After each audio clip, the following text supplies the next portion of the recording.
Olá meninas, tudo bem? Hoje nós vamos falar sobre anatomia oral. Nós vimos a anatomia humana, anatomia básica, né? E daí agora nós vamos adentrar a anatomia oral. Vamos falar sobre o periodonto e sobre a anatomia dental. Então nós vamos começar pelo periodonto. Na odontologia, o periodonto vem do grego, né, de pério, que significa em volta de, e odonto, que significa dente. É o nome dado a todos os tecidos envolvidos na fixação do dente aos ossos, maxila e mandíbula.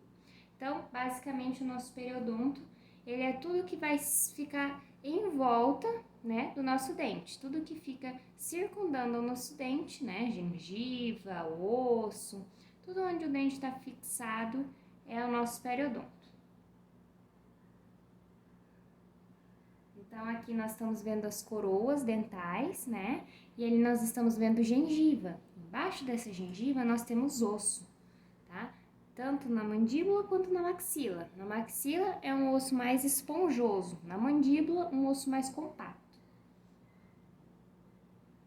O periodonto é uma estrutura dinâmica, composta por tecidos que apoiam e envolvem o dente. Esses tecidos incluem a gengiva, o ligamento periodontal, o cemento e o osso alveolar. Então, como está ali no esquemazinho da foto, né, o periodonto, então ali está a gengiva. Em volta do dente é uma estruturazinha amarelinha, tá? Quando a gente olha assim, é uma estrutura amarela, visivelmente, né? E é o cemento radicular. Este cemento radicular só vai ficar então na raiz, tá? Ele não vai envolver coroa, tá? A coroa é o que a gente vê e a raiz é o que a gente não vê, essa estrutura que está dentro do periodonto. Então, esse cemento radicular a gente não vê, né, na nossa boca quando a gente sorri. Ela vai proteger a nossa gengiva. Em volta do cemento, daí vem o ligamento periodontal. E aí, o osso alveolar. O periodonto de proteção, que é a gengiva, né? O periodonto de sustentação é o ligamento periodontal, o cemento e o osso alveolar. Então, o nosso periodonto, ele vai estar dividido em proteção e sustentação. Tá? Então, proteção, lembra sempre, a primeira coisa que está ali na frente é a gengiva, então essa protege. E o de sustentação, o que sustenta o dente, o que fixa o dente, é o ligamento periodontal, o cemento e o osso alveolar. A gengiva é formada por um tecido fibroso, coberto por mucosa, e está subdividida em gengiva propriamente dita, gengiva fixa e gengiva livre. Então, a nossa gengiva, que está lá, né, que a gente acabou de ver aqui, que é o periodonto de proteção, a gengiva, então, ela está subdividida em gengiva propriamente dita, a gengiva fixa e a gengiva livre. A gengiva inserida, então, nesse esquema dá para ver um pouco melhor, tá? A gengiva, a região de onde elas estão. A livre está bem próximo da coroa do dente, tá?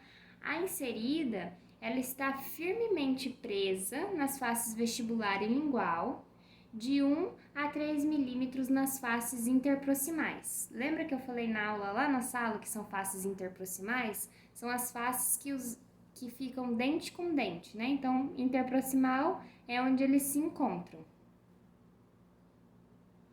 A papila interdental ou papila gengival. Essa é uma parte da gengiva responsável pelas reações de contato entre os dentes. Na região anterior possui uma forma de piramidal, né? Tipo uma pirâmide. Na região dos molares, elas são mais achatadas no sentido vestíbulo lingual, ou seja, de frente para trás. O que são essas papilas? É bem onde estão essas setas vermelhas. São as papilas interdentais. São elas que, quando a gente passa o fio dental, ela sangra. Por quê? Porque faz muito tempo que esse dente, essa região não está recebendo a limpeza. Então, ela está com um acúmulo de sujeira, com um acúmulo de bactéria, por isso sangra. Tá? Então, é bem nessa região onde a gente passa o fio dental, são as papilas. Uma gengiva saudável, ela é resistente ao toque, não ocorrendo sangramento. Então, se está sangrando a gengiva, não é normal. Ou porque o paciente está usando uma força exacerbada para escovação de dente, ou ele está usando uma força exacerbada para passagem do fio dental, ou eu escovo, eu passo fio dental 3 vezes ao dia. A gente descobre que é mentira realmente por conta do sangramento. O sangramento denuncia. E a coloração da gengiva, porque a coloração da gengiva, a textura da gengiva é como uma casca de laranja, tá? A textura ela é firme com aspecto de casca de laranja. A coloração normalmente é um rosa claro, né, nos processos alveolares da maxila e da mandíbula e no colo do dente. Tá? Então, ela é rosa, pontilhada e queratinizada.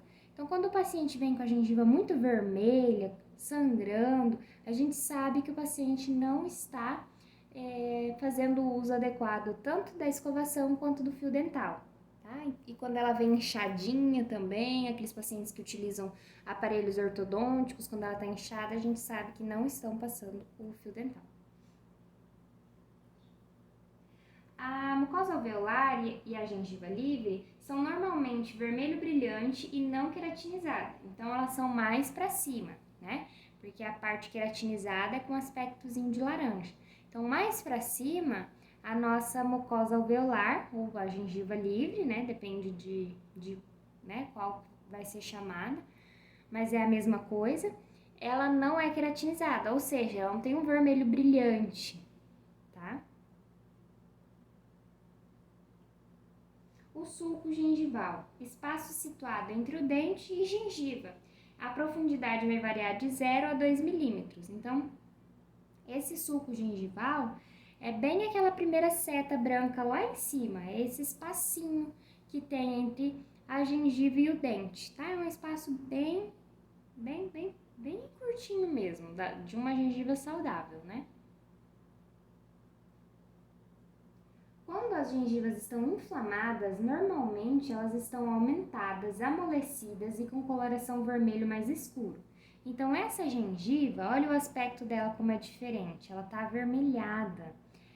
Algo está incomodando essa gengiva, então ela está inflamada.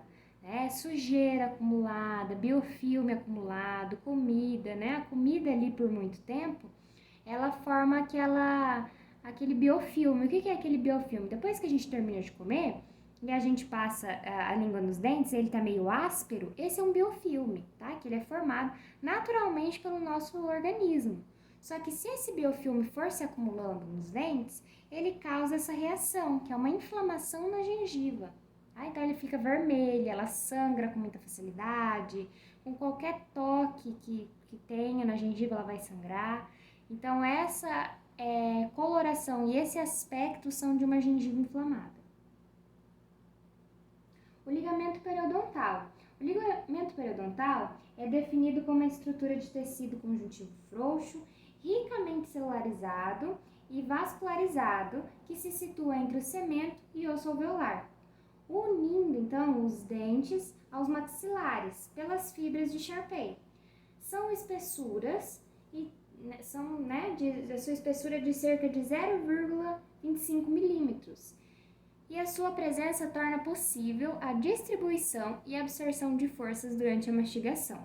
Então, tá, o que eu acabei de dizer? Que esse ligamento periodontal, ele faz com que o nosso dente possa, de maneira leve, se locomover um pouco, para que ele não quebre, né? A gente está comendo coisas às vezes um pouco dura, e aí se ela fosse uma estrutura fixa, rígida, poderia vir a quebrar, ou o osso ou o dente, né? Então o ligamento periodontal, ele é como se fosse um airbag, né? Mas ele fica acionado sempre, para ele proteger esse dente, para ele poder ter essa leve movimentação e essa absorção das forças durante a nossa mastigação. Mas é uma movimentação muito leve, gente, muito leve mesmo, não é perceptível, tá? Se algum dente estiver realmente se movendo dentro da boca, é perigoso, então não tá certo. Só que é um movimento muito leve que a gente não sente. Tá? O cemento. O cemento é um tecido calcificado, especializado que recobre as superfícies radiculares. Então, o cemento, nessa imagem ficou mais fácil de ver, Ele é amarelo, bem amarelo, e ele recobre toda a raiz, tá? Dos dentes anteriores e dos dentes posteriores, tá? Da mesma forma. O osso alveolar. O processo alveolar é definido como as partes da maxila e da mandíbula que formam, né, e dão o suporte aos alvéolos dos dentes. Então, o osso alveolar, ele é a estrutura, né, de mandíbula e maxila. Ele é o osso que está ali em volta, né, em volta do cemento, em volta do ligamento periodontal. É esse osso, é o osso alveolar. Os vasos são estruturas responsáveis pelo transporte de sangue e são compostos de artérias e veias. As artérias são vasos que saem do coração e vão para todo o corpo. E as veias são vasos que vêm de todo o corpo e chegam até o coração. Então, sim, né, o nosso dente ele é inervado, o nosso dente tem vasos sanguíneos, por isso que quando a gente vai fazer um tratamento de canal sangra, né, dentro do dente. Por isso que o paciente, quando tá com dor de dente, né, porque ele tem inervação, ele tem vasos sanguíneos ali dentro. Então, o nosso dente é uma estrutura viva. As glândulas salivares. As glândulas salivares são órgãos acessórios que fazem parte do sistema digestório dos seres humanos. Então, lá no sistema digestório, nós vimos sobre as nossas glândulas salivares e elas estão presentes nesses locais, ó, sublingual, submandibular, da glândula parotídea. Então, bem aí onde estão esses vermelhos são as nossas glândulas salivares. Os seres humanos possuem 3 pares de glândulas salivares.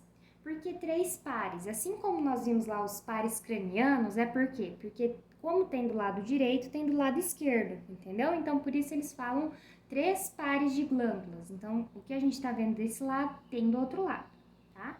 Então, eles se localizam fora da cavidade bucal, né? Então, a gente não vê, né? Não tá dentro, eles ficam por fora, embaixo, né? No assoalho bucal e pro lado de fora, né? Não dentro da boca. Eles se comunicam, então, com ela através de ductos, ou seja, canais. As glândulas salivares, elas vão incluir, então, a glândula parotídea, a glândula submandibular e a glândula sublingual. Os nervos. O nervo é uma estrutura anatômica formada por múltiplos axônios e dendritos neurais, responsáveis pela transmissão do impulso elétrico nervoso. São estruturas responsáveis pela condução de estímulos. Então, os nervos, esse é um nervinho que foi extirpado de dentro de um dente, né? Ou seja, foi removido de dentro de um dente. Esse nervinho é o que vai, né, mostrar, tá doendo, mordeu coisa dura, tá duro aqui, né? Às vezes a gente morde a gente tá comendo um bolo e sente alguma coisa dura, acho que tem uma pedra, acho que tem uma casquinha de ovo. Né? Então, com esses nervos, a gente consegue ter esse tato, essa sensibilidade no dente.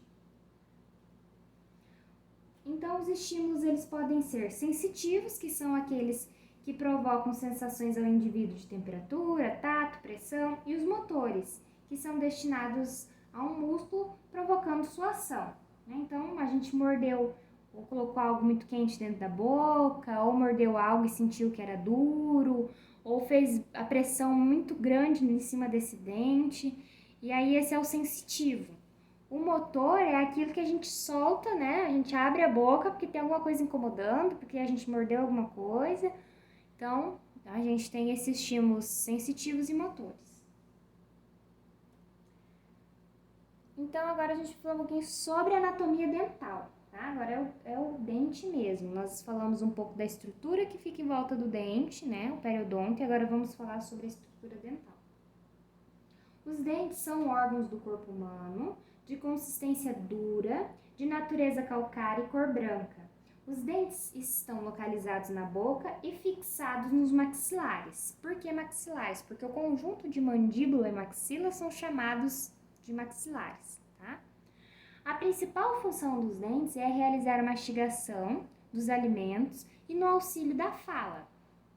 Por que no auxílio da fala? Se vocês verem alguém que não tem, né, nenhuma estrutura dental, a fala fica modificada, tá? Modifica a fala dessa pessoa.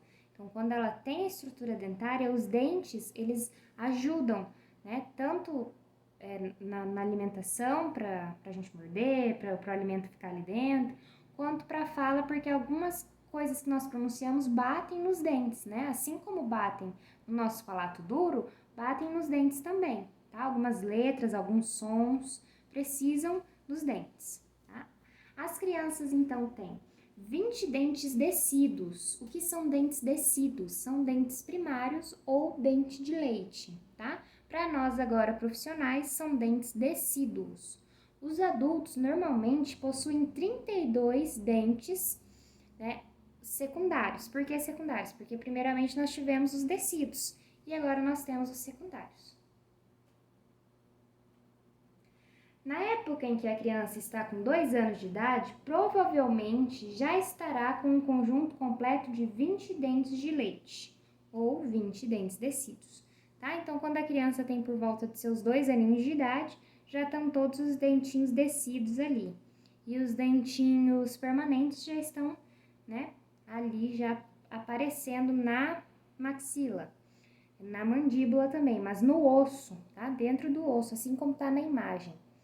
Se a gente tirar uma radiografia panorâmica no nosso pacientinho de 2 anos, a gente vai ver que os dentinhos estão todos nascidos e os dentes permanentes já estão ali, né, sendo formados.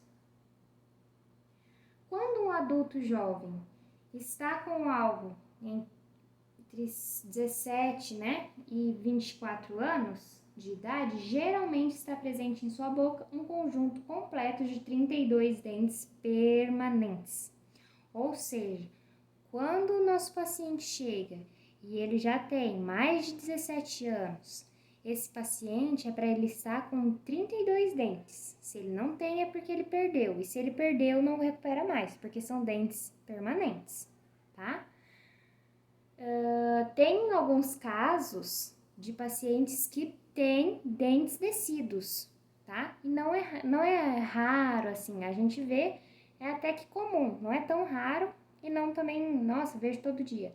Mas tem pacientes que têm os dentes descidos e levam numa boa, tranquilo, os outros dentes nem aparecem na radiografia, ou seja, não vão nascer, esse paciente tem uma anomalia, mas os dentes descidos permaneceram na arcada dele e ele consegue viver com eles, né? Caso caia, caso o paciente fale, não, mas está muito pequeno, quero fazer uma harmonização facial, porque está muito feio, aí sim a gente vai ter que entrar com ortodontia para abrir espaço e daí colocar implante, né? Mas acontece de o paciente não vir a ter os dentes permanentes, né? Às vezes pode ser um apenas, pode ser os incisivos centrais, incisivos tanto inferiores quanto superiores.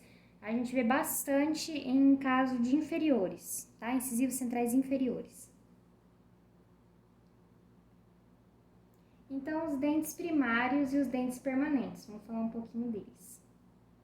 Então, a denominação dos dentes, né, da primeira dentição decídua, é formada por 20 dentes, 10 superiores, 10 inferiores.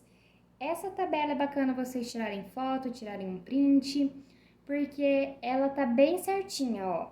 Do lado direito começa 51, 52, 53, 54 e 55. O esquerdo, 61, 62, 63, 64 e 65. No esquerdo continua 70, né? Vai lá no 71, 72, 73, 74 e 75. No direito, 81, 82, 83, 84 e 85. É só a gente lembrar que os permanentes é 1, 2, 3, 4, né? Termina no 40.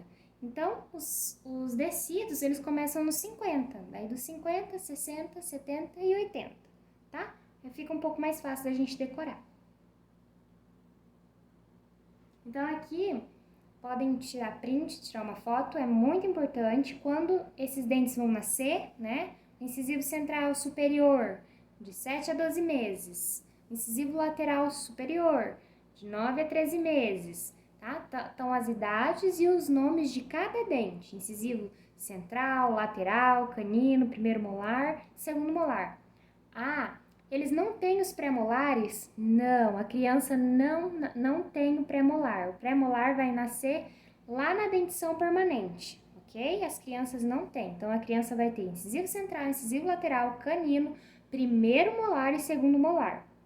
Tá? A criança, então, não tem o pré-molar. Anotem isso. Criança não tem pré-molar. Tá? Na dentição decídua não tem pré-molar. Então, olha lá a boquinha. Os incisivos centrais, o lateral, o canino, primeiro molar e segundo molar. Tá? A criança não tem no pré. A segunda dentição, ou dentição permanente, é formada por 32 dentes. Em alguns indivíduos, pode ocorrer a ausência dos terceiros molares, portanto, a dentição permanece nesse caso e pode variar, né, de 28 a 32 dentes. Algumas pessoas já nascem sem os terceiros molares. Isso é uma evolução da nossa espécie, né? Pode ocorrer, por exemplo, por uma evolução dele mesmo, ou porque os pais, né, já tiraram, e daí o filho já veio sem.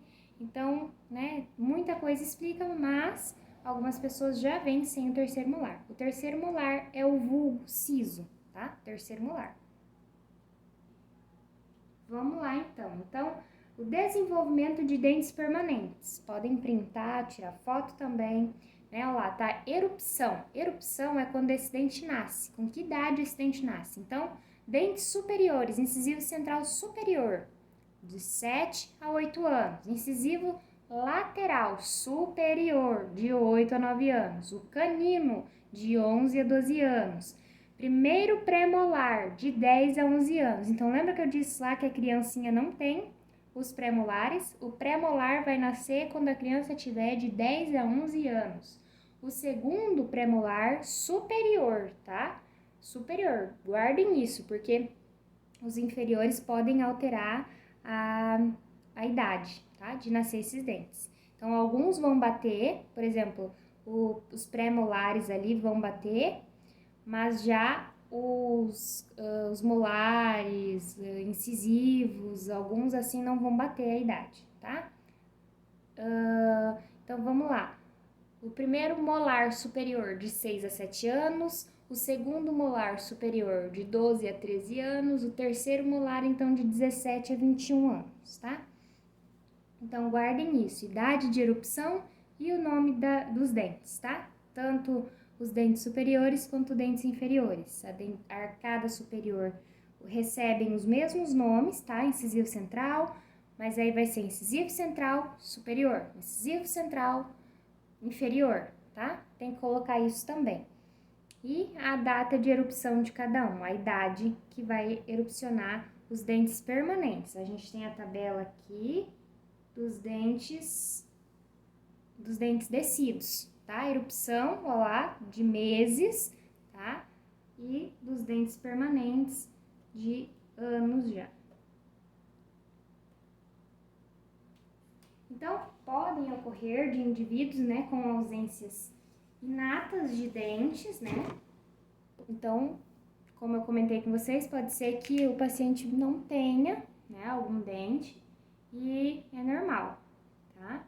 As quais denominamos anadontia. O que é uma anadontia? Verdadeira ou parcial. É que o paciente é verdadeiro, ele não vai ter esse dente total, né? Verdadeiro ou total é a mesma coisa. Ou parcial, que ele ou desenvolveu só uma parte do dente ou não desenvolveu nada. E os terceiros molares poderão ocorrer variações no número de raízes e canais. É o dente que a gente brinca que é um dente ET, que é um dente caixinha surpresa, que a gente nunca sabe. Se ele vai vir com 2 raízes, com uma única raiz, com 4, 5 raízes, com 10 canais, com 1 canal, com 2, é uma caixinha de surpresa.